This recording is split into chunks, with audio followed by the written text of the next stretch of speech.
हे असं वातावरण पाहून वाटत आहे ना की संध्याकाळचे 6-7 वाजले असतील, पण तसं नाही आहे. हे तर दुपारी 12 ते 1 दरम्यानचं वातावरण आहे.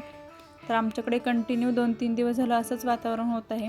असं वातावरण पाहून असं वाटत आहे की आत्ता पाऊस पडेल, पण पाऊस तर काही पडत नाही आहे. पण फक्त असं वातावरण तयार होत आहे आणि लगेचच थोड्या वेळात कडक ऊन पडत आहे.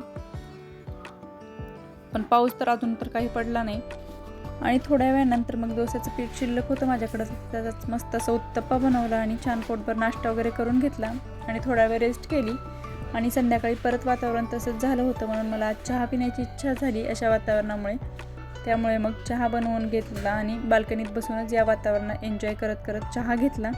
आणि मला रात्री फ्राईड राईस बनवायचा होता. तर फ्राईड राईस जर दुपारी भात उरलेला असेल किंवा लवकर भात करून ठेवलेला असेल तर त्याचा फ्राईड राईस खूप छान होतो, म्हणून मी इथं दुपारीच भात बनवून ठेवला होता आणि तो कुकरमध्येच न ठेवता असा जाळीमध्ये काढून थोडासा थंड करायला ठेवून दिला होता, जेणेकरून फ्राईड राईस छान होईल म्हणून. आणि त्यानंतर लगेच मग भांडे वगैरे धुवून घेतले. एवढे सगळे भांडे धुतलेत तरी पण अजून एवढे सगळे भांडे धुवायचे शिल्लक राहिले आहेत. तर मग अगोदर मला थोडंसं बाहेर जायचं होतं, तर उद्याची तयारीसाठी सामान वगैरे आणायचं होतं, ते आणून घेतलं. आणि फ्राईड राईससाठी मसाला पण नव्हता तर तो आणला. आणि मी कधी जास्त मसाले वापरत नाही, त्यामुळे हे छोटे छोटे पॅकेट्स आणले. तर उद्या छोले बनवायचे तर त्याचं पण एक मसाल्याचं पॅकेट आणलं. आणि नंतर मग दिवाबत्ती वगैरे करून घेतली आणि फ्राईड राईस बनवून घेतला. तर मस्त असा फ्राईड राईस इथे रेडी आहे.